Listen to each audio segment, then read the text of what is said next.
Bethlehem trang ko hara sun ria mari choi in ngai krom le she om hwani kan ta na lo piang ta i choi moyang lal Krista chu kan ta na lo piang a mana mi ten lom lo ma se dei ni lo mang bu kan nei song ne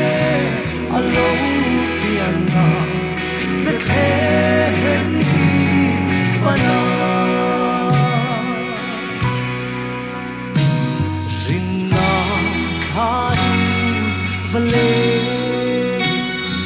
Bethlehem chúa ila và phong ila lal xua kan ta na pia na bu su ta pero bu te ning xua phật la kan rem về na i choi moyang lal Krista chu kan ta na lo piang a mana mi ten lom lo ma se dei din i lo mang bu kan nei song ne a lo piang a Bethlehem ni pana phật na giải ri chuan a phan Bethlehem tra kho har o lal isu tu na ya ka thin lung phan ve la su tin ka fa na la ve chua rim tui a chua ve na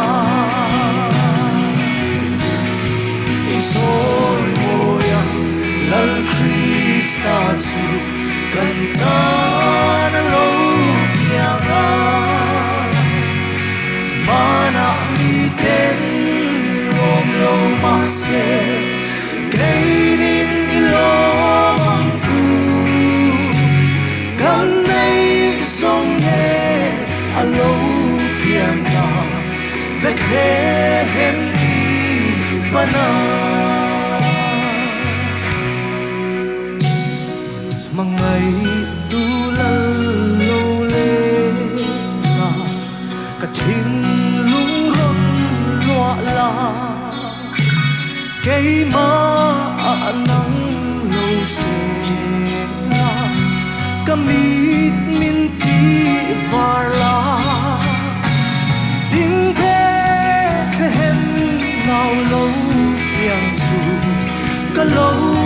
mu fia thayang i choi moyang lal Krista chu kan ta na lo piang a mana mi ten lom lo ma se kei min i lo mang bu kan nei song ne a lo piang a Bethlehem ni pana kan nei song ne a lo piang a Bethlehem ni pana lal paro piro se